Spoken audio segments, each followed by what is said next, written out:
बेटी अच्छी लगती है, बहू क्यों आँखों में खटकती है। कैसी हो माँ? आज इतवार था तो सोचा आप सबसे मिल लूँ, दीप्ति ने घर में प्रवेश करते हुए कहा। अरे बेटा, अच्छा किया जो तू आ गई। बहुत दिनों से याद कर रही थी। तू आती रहा कर।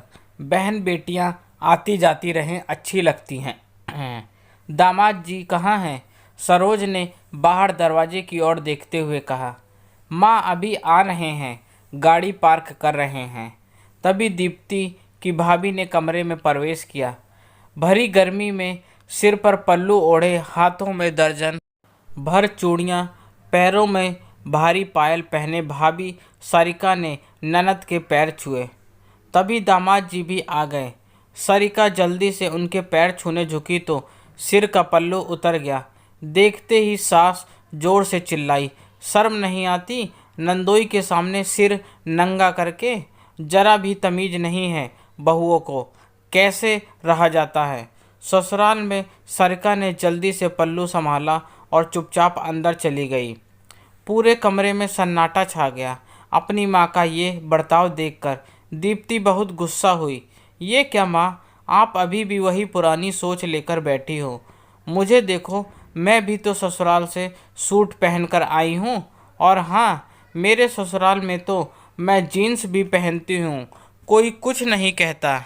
और फिर आप भी तो मेरे लिए सिर्फ जीन्स ही खरीद कर लाती थी और बड़ी खुश होती थी मुझे मॉडर्न कपड़ों में देखकर। फिर भाभी के साथ ऐसा व्यवहार क्यों? अरे चुप कर लड़की, तू इस घर की बेटी है और वो बहू है। बहू को थोड़ी तो लाज शर्म होनी चाहिए।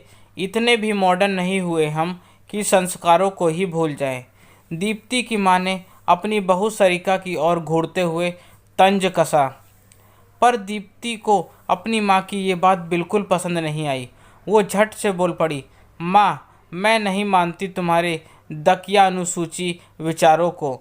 जरा अपनी आंखें खोलो और मेरे ससुराल वालों से कुछ सीखो। मेरी सास ने कभी भी मुझ पर कोई दबाव नहीं डाला कि मैं उनके अनुसार अपने को बदलूं। मैं उस घर में ऐसे ही रहती हूँ जैसे मेरी ननद रहती है, कोई रोक टोक नहीं। मुझे समझ नहीं आता कि आप मुझसे तो कभी ये नहीं कहती कि अपनी सास को समझाओ कि वो मुझे मॉडर्न कपड़े ना पहनने दें। फिर भाभी का अगर सिर से पल्लू भी हट जाए तो सबके सामने इतनी बेइज्जती करती हो। आखिर ये दोहरा सोच क्यों माँ? भाभी बेटी क्यों नहीं बन सकती है? उसे आप क्यों एक बेटी की नज़र से नहीं देख सकती? अपनी बेटी की बात सुनकर सरोज बड़बड़ाती हुई रसोई की तरफ चल दी। सरिका की आंखें भर आईं अपनी ननद की बातें सुनकर। वो दीप्ति के गले लग गई। अगर हर ननद दीप्ति जैसी सोच रखे तो वो अपने मायके की रूढ़िवादी विचारों को दूर करने में अपनी अहम भागीदारी निभा सकती है। अपने मायके में चल रही गलत प्रथा के खिलाफ बेटियों को ज़रूर आवाज़ उठानी चाहिए, क्योंकि आपकी कोशिश किसी बेटी को न्याय दिला सकती है। तो उठिए, अगर आपके मायके में भी ऐसे रूढ़िवादी विचारों के नाम पर एक बेटी को पुरानी सोच और संस्कार की बेड़ियों में बांधा जा रहा है तो चुप ना बैठिए, बोलिए और तब तक बोलिए जब तक आप अपने मायके की सोच ना बदल दें। दोस्तों, आपको मेरी यह कहानी कैसी लगी प्लीज़ कमेंट करके ज़रूर बताएं और मुझे सब्सक्राइब भी करें। आपका अपना दोस्त, धन्यवाद।